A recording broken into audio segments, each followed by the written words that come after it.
Now, if you thought your TV license could not be worth anything less, well, step forward this particular incident, because as many people know here on the show, I get very annoyed with the fact that we're told to pay for the BBC TV license, even though there's virtually nothing that I want to watch on that channel anymore. It is, of course, self-ruined, all thanks to the wokerattery that all of these presenters decide to, sell to you. And then, of course, we've had the debacle, haven't we, over the Hamas documentary that nobody's ever accountable for, the sheer lies and hypocrisy over the Martin Bashir drama, with the fact that he's never really been held to account, even though Prince William, the Prince of Wales, has come out and condemned that, Even, of course, Earl Spencer got on board, but seemingly nothing's happened. But it's ridiculousness like this particular presenter and this particular alleged comedian stroke politician. Let me explain.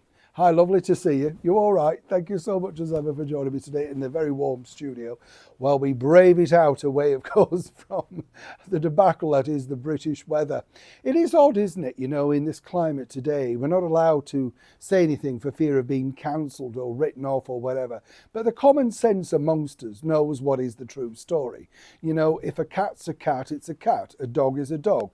So why are we saying that these particular individuals are women? I'm talking about this man, of course, Eddie Izzard. Now, I've met Eddie on a number of occasions, many, many years ago when he first started out, trying to be a shock factor by dressing with, high-heeled boots, leather trousers, lipstick, nail varnish, all that sort of stuff. And at the time, this was considered rather sort of shocking. But then again, many people have seen it for many years.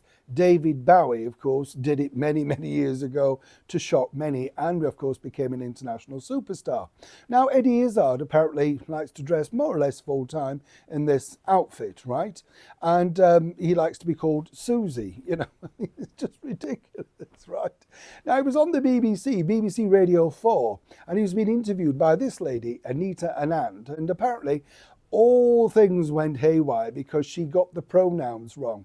Now, I've often said with pronouns, I think they could be fixed with a good dose of prunes, but that's just my theory, right? But on a more serious note, she then had to apologise to him live on air. Not that he asked her, but she decided to. Now, this has created an absolute bomb, as you can imagine, over here in the very heart of the United Kingdom. The BBC are pandering, if you like, by basically saying that a man sat in front of her, a full man, hasn't had the operation, whatever you want to call it, sat in a dress with, makeup on and all that. She's apologised for not referring to him as she.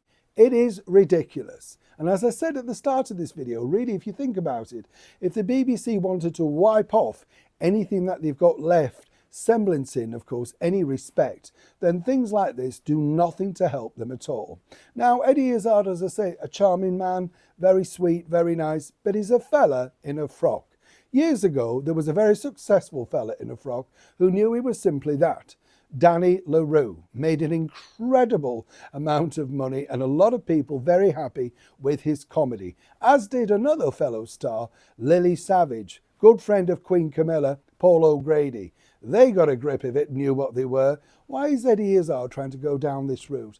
It's incredible. He can go down what he wants, but really, should he be at the embarrassment of the already failing BBC Broadcasting Corporation? Neil Sean in the very heart of London.